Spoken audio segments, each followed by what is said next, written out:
저희는 신명기를 살펴봅니다. 6번에 나누어서 살펴보는데 오늘은 그 마지막으로 신명기의 끝이 어떻게 끝나는가라는 것들을 살펴보고자 합니다. 신명기는 크게 모세의 3번의 설교로 나누어져 있습니다.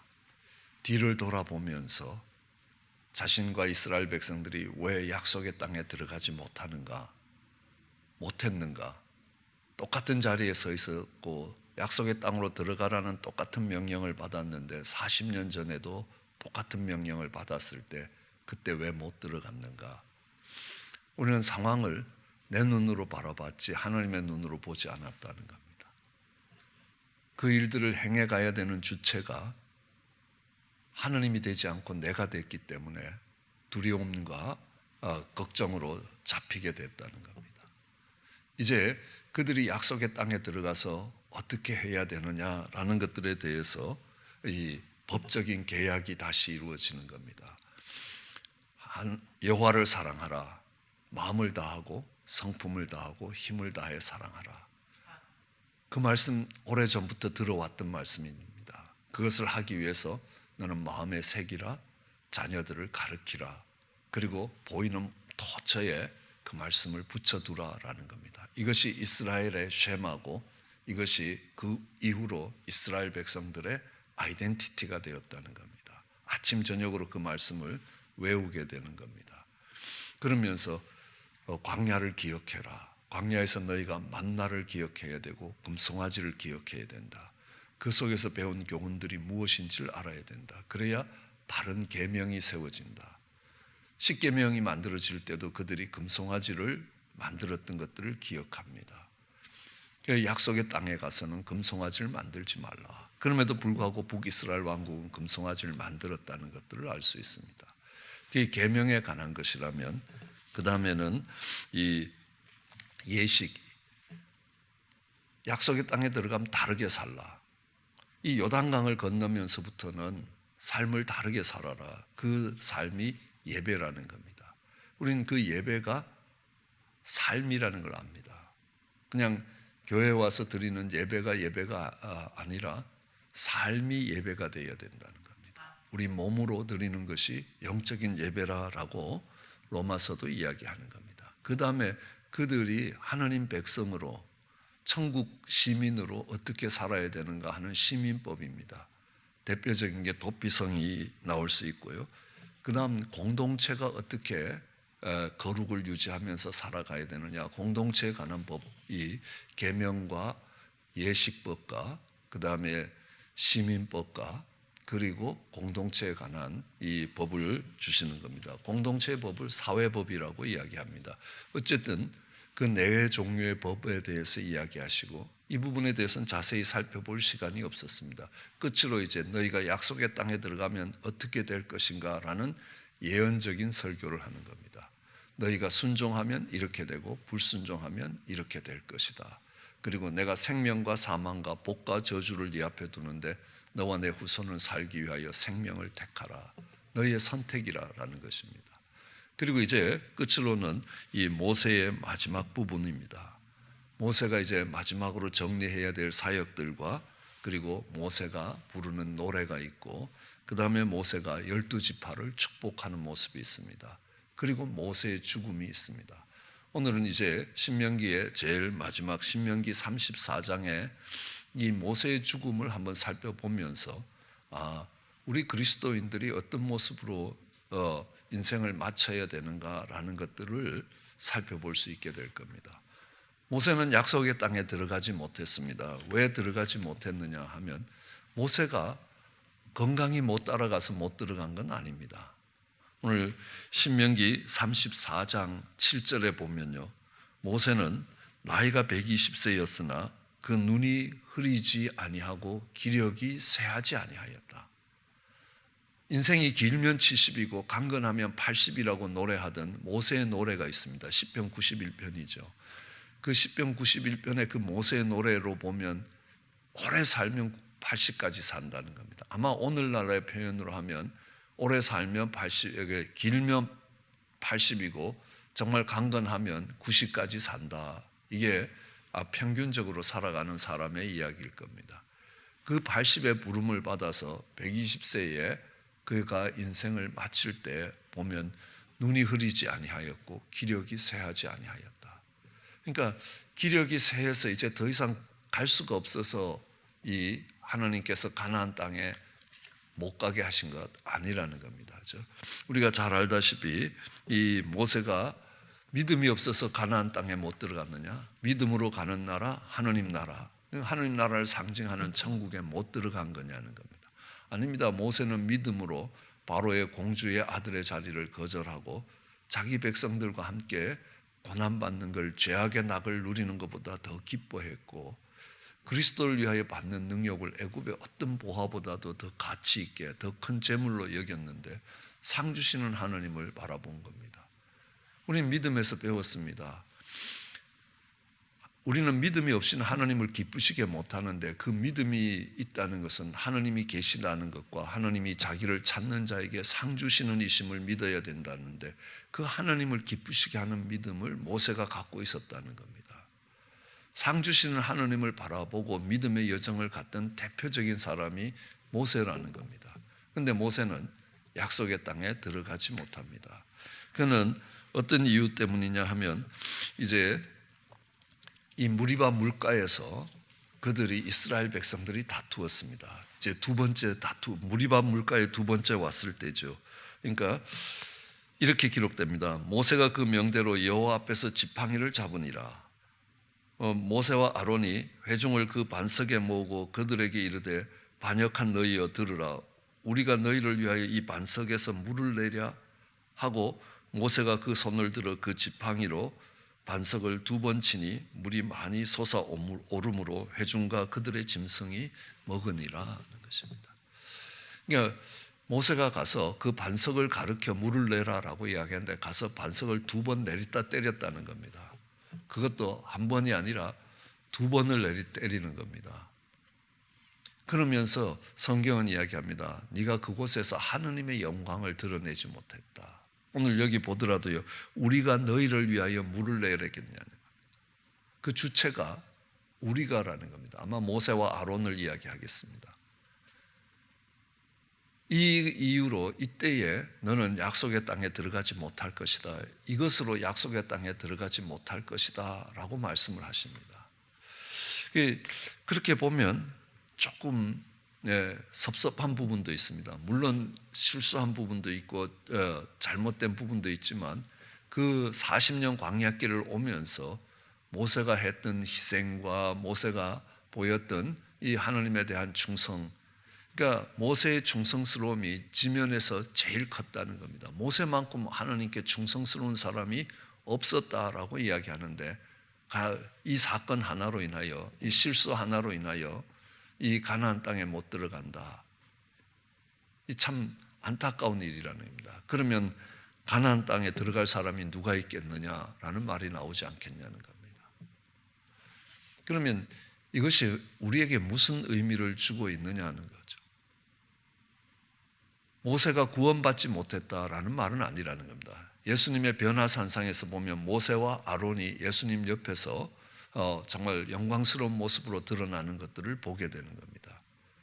그럼 모세가, 지옥에 있는 모세가 끌려 올라온 게 아니라는 것들을 우리는 분명히 알 수 있습니다. 그러면 예수님이 정말 이렇게 이야기할 때도 모세와 같은 선지자라고 표현을 하실 만큼 그런 모세인데요, 왜 약속의 땅에 들어가지 못하느냐? 그 실수 한 번으로 하기에는 하나님이 너무 야속해 보인다는 겁니다.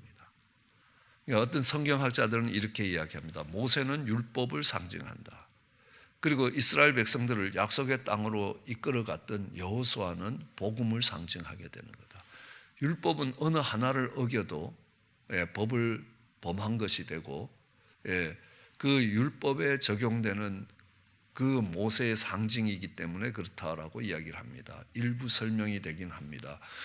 그러니까 율법을 상징하는 이 모세는 그 율법의 하나가 어겨짐으로 인하여 약속의 땅에 들어가지 못한다는 겁니다. 그러므로 율법으로 구원받을 사람이 한 명도 없다라는 것들을 하나님이 이 모세의 삶을 통해서 보여주고 계시는 것입니다.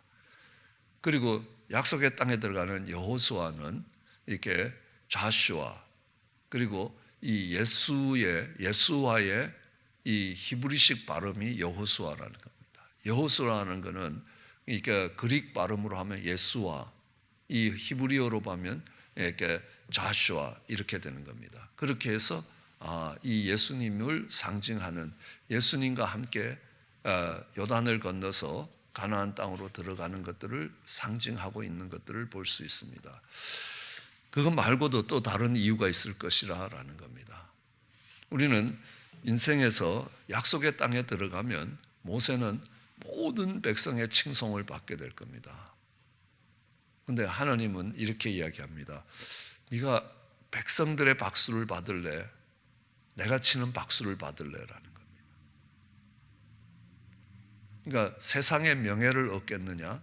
네가 세상에서 멍에를 지고 옴으로 인하여, 이 십자가라는 멍에를 지고 옴으로 인하여 하나님이 영광스럽게 받으시는 착하고 충성된 종으로 받으시기를 원하느냐, 아니면 세상 사람들이 쳐주는, 그 백성들이 쳐주는 박수로 인생을 끝내겠느냐는 겁니다. 어느 쪽으로 가더라도 하나님께, 여호와의 종으로 하나님께만 인정받는 삶이 복되다라는 것들을 이야기하고 있는 것입니다. 우리는 우리의 인생이 어떨 것인가라는 겁니다. 우리의 인생의 끝부분을 어떻게 바라보고 있느냐는 겁니다. 많은 사람들이 정말 영웅으로 치받으면서 그의 인생을 화려하게 끝낼 거냐라는 겁니다. 아닙니다. 이 신명기 34장은 주의 종으로 사는 저에게 얼마나 큰 감동을 주는 장인지 모릅니다. 인생의 마지막이 이렇게 될 것이다. 하나님은 모세에게 이야기합니다. 너는 느부산 비느가 골짜기에 가서 죽으라라고 이야기합니다. 아니, 약속의 땅에 못 들어가고 죽는 것도 서러운데 하나님이 정말 저기 산 꼭대기에, 느보산 꼭자기에 죽음의 산으로 올라가서 혼자서 죽으라라는 겁니다. 그리고 그 모세의 시체를 아무도 찾지를 못한다는 겁니다. 여러분, 가장 행복한 죽음이라는 것은 내가 사랑하는 사람들이 쭉 주변에서 지켜보는 가운데서 그의 생애를 마감하는 것이라고 이야기합니다. 마지막 죽을 때 되면 돈도 문제가 안 되고요, 명예도 아무 소용이 없고, 결국 사랑하는 사람들 안에서, 그러니까 그의 생애를 마치는 것이 가장 복되다라고 세상은 이야기하고 있는 겁니다. 그래서 이 자녀된 도리로 부모님의 마지막 가시는 시간을 지켜드리는, 임종을 지켜드리는 것은 하나님이 주시는 큰 축복 중에 하나라고 생각을 합니다. 그런데 하나님이 모세에게는요, 너는 느보산 꼭대기에 가서 비느가가 마주 보이는 느보산 꼭대기에서 정말 내게 오라라고 이야기를 하시는 겁니다. 그러니까 아무도 모세의 죽음에 함께하는 사람이 없습니다. 굉장히 고독한 죽음이라는 겁니다. 아까도 말씀드렸지만 많은 사람들이 정말 안타까워하고 칭송하면서 그의 생애를 마치는 것은 명예라고 이야기합니다. 그런데 십자가는 멍에라고 이야기합니다. 글씨가 하나 다르죠. 토시가 하나 다르게 떨어져 나간 겁니다. 그러니까 멍에를 지고 하느님의 박수를 받으라라는 겁니다. 네가 세상에서 사람들의 박수를 받는 게 네 인생의 마지막이 되지 않았으면 좋겠다라는 겁니다. 그래서 하나님은 그 모세를 느보산으로 올라 부르신 것입니다. 그래서 우리에게는 죽음의 골짜기 느보산이 있어야 된다는 겁니다. 그것을 품에 안고 살아가야 되는 겁니다. 많은 사람들이 주변에 있고 많은 사람들이 박수를 치는 그 자리를 기대하면서 우리의 인생의 끝을 가는 게 아니라는 겁니다. 내가 하나님의 종으로 하나님만 바라보고 간다는 겁니다. 모세가 죽었습니다. 모세의 시체를 이스라엘 백성들이 찾지를 못하는 겁니다.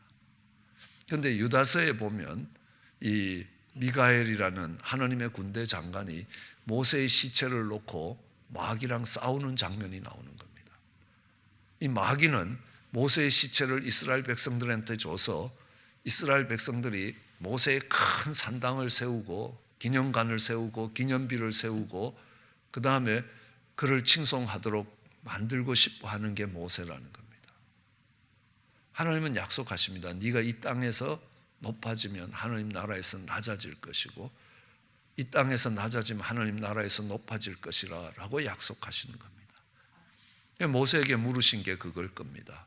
너는 어디서 높아지기를 원하느냐? 그러니까 이 땅에서도 높아지고 하나님 나라에서도 아니라는 겁니다. 그러면 성경 말씀이 틀렸다고 이야기해야 되는 겁니다. 내가 이 땅에서 낮아지면 하나님이 내가 널 높일 것이라는 겁니다. 그러므로 하나님이 모세를 느보산에서 불러가신 것은 모세에게서 더할 나위 없는 축복이었다는 겁니다. 왜요? 내가 이 땅에 소망을 걸고 이 땅에서 상을 받지 않겠다는 겁니다. 나는 하나님의 상을 받는 사람으로 여호와의 종으로 그의 생애를 마칠 수 있었다는 것입니다. 그렇기 때문에 그 느보산에서 정말 그 모세가 죽고 그 모세의 시체를 놓고 하나님은 그 시체를 미가엘을 지어서 치우신 것이고 마귀는 그걸 이스라엘 백성들에게 돌려주고자 그 싸움이 일어났다라는 것들을 유다서는 기록하고 있는 것입니다. 그것이 하나님이 개입하셨고 정말 하나님이 그 모세를 가장 축복스러운 모습으로 그를 이끌어 가셨던 것들을 볼 수 있게 되는 겁니다. 40년 동안 내가 이 땅을 걸어가면서 가장 충성스러웠던 종이었고 가장 온유했던 종이었다고 민수기가 이야기하고 있습니다. 미리암과 아론이 반역을 일으켰을 때도 모세는 이 땅에서 이 충성됨과 온유함이 가장 컸다는 겁니다. 그렇기 때문에 내가 다른 선지자에게는 그냥 세미한 음성으로 이야기해도 모세에게는 친구에게 이야기하듯이 또렷또렷하게 이야기했다는 겁니다. 그래도 모세는 교만해지지 않고 그래도 모세는 충성스럽게 그 길을 걸어갈 거라는 겁니다. 그랬던 그 모세를 르보산에서 불러가신 것이 모세가 정말 무리바 물가에서 반석을 2번 친 것에 대한 하나님의 노하심이고 진노하심이냐는 겁니다. 그렇게 볼 수만은 없다라는 것들을 우리는 너무 잘 알고 있습니다. 분명히 하나님께서 네가 이 땅에서 낮아지면 내 나라에서 높이겠다. 내가 너를 내 나라에서 높여주고 싶다는 겁니다. 영원한 하나님 나라에서 귀한 종으로 설 수 있게 되기를 원한다는 겁니다. 예, 이제 모세가 약속의 땅을 바라보면서 이 느보산 골대의 곡작에서 혼자 죽으면서 하나님은 여호수아를 세우라라는 겁니다. 이제 여호수아가 그 백성들을 이끌고 가나안으로 들어갈 거다. 예, 모세는 정말 가나안에서 오래 살지 않더라도 하나님이 그렇게 약속하셨던 40년에 걸쳐서 붙들고 왔던 그 약속이 성취되는 것을 보고 싶어 했을 것입니다. 분명히 어떤 욕심이 있어서 내가 요단강에 가서 이제 내 나이가 120인데 80의 부름을 받아서 정말 한 해 한 해 사는 게 하나님 은혜 아니겠습니까? 왜냐하면 자기랑 비슷한 세대에 살았던 사람은 80에 다 죽었습니다. 그렇게 살아남은 사람이 아론과 모세밖에 없지 않습니까? 그랬던 그 모세가 정말 이렇게 약속의 땅에 들어가서 내가 얼마나 더 오래 이 이스라엘의 지도자로 서 있겠다고 생각했겠습니까? 그렇게는 생각하지 않았을 겁니다. 분명 모세는 한 해 한 해가 그 인생의 마지막 해였을 겁니다. 그 한 해가 지나갈 때마다 엄청난 하나님의 은혜가 있었습니다. 그랬던 모세가 더 이상 무슨 욕심이 있겠느냐. 그냥 하나님의 약속이 성취되는 걸 보고 그 약속의 땅을 밟아봤으면 좋겠다는데 안 된다는 겁니다. 우리는 거기서 뭘 배우냐 하면 우리는 우리 인생의 마침표를 찍는 게 아니라는 겁니다. 어느 목사님 이야기하시더라고요. 자기는 이 미완성 교향곡이라는 곡을 제일 좋아한다고. 우리의 인생길에서 우리의 인생을 완성시키려고 하지 말라는 겁니다. 그 말을 콤마를 찍는 거지 피리어드를 찍는 게 아니라는 겁니다. 쉼표를 찍는 거지 마침표를 찍는 게 아니라라는 말입니다. 내가 시작했으면 모든 것들을 끝내고 내가 답이 되는 게 아니라는 겁니다. 그냥 그 일이 진행되는 한동안 한 부분에 하나님이 써주신 것에 감사한 것뿐이라는 겁니다. 그래서 우리 인생에서 내가 시작했던 그 사역들을 마무리하려고 하지 말라는 겁니다. 우리 믿음의 다음 세대들이 여호수아가 일어나서 그 일들을 아름답게 성취할 수 있도록 하는 것이라는 겁니다. 그 세대를 준비시키고 그 세대를 일으키고 그 다음에 바람처럼 사라지는 것이라는 겁니다. 그게 모세의 생애가 어떤 종보다 아름다웠던 이유라는 겁니다. 왜요? 그의 마음에 그러기에 우리는 내가 죽음의 자리에 서야 되는 그 느보산의 굴짜기에 서서 우리의 생애를 마칠 준비를 해야 된다는 겁니다.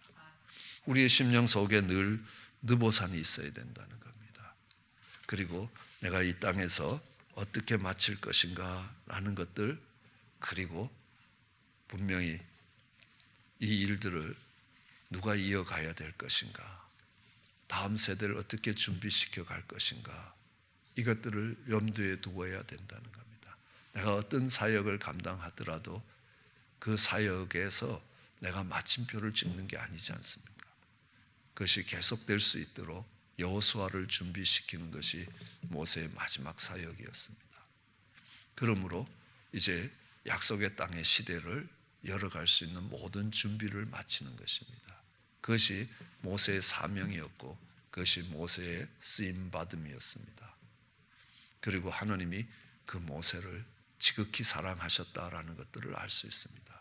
그 모습이 우리가 생각하는 모습하고는 달랐다는 겁니다. 어쩌면 우리 믿음의 여정에서 그 모세와 같이 그런 마지막을 바라보면서 걸어갈 때에 하나님이 너는 내 종이다, 여호와의 종이다 라고 이야기하실 것이라는 겁니다. 신약적인 표현으로는 이렇게 얘기합니다. 착하고 충성된 종이었다는 겁니다. 왜요? 주인만 바라보고 살았다는 겁니다. 그런 아름답고 복된 삶이 우리들의 삶이 되기를 주의 이름으로 축원합니다. 기도하시겠습니다. 사랑과 은혜가 많으신 하나님, 귀하고 복된 아침 주신 것 감사합니다. 하나님, 이 날이 복되게 하시고 또 이 말씀이 우리의 생명의 말씀이 되게 하시고 이 말씀이 우리의 인생의 마지막이 어떤 모습이 되어야 될지 하나님 결정하는 말씀이 되게 축복해 주시옵소서. 그 모세와 같이 느보산을 가슴에 안고 살아가게 하여 주시오며 우리의 인생의 답이 나라는 것이 아니라 우리는 한 시간들을 지나가는 쉼표를 찍고 가는 인생임을 기억하게 하여 주시고 모든 영광이 하나님께 드려지기를 소원합니다. 하나님, 그 인생의 마지막을 여호와의 종으로 마칠 수 있게 축복해 주시기 간절히 소원합니다. 감사합니다. 예수님 이름으로 기도드렸습니다.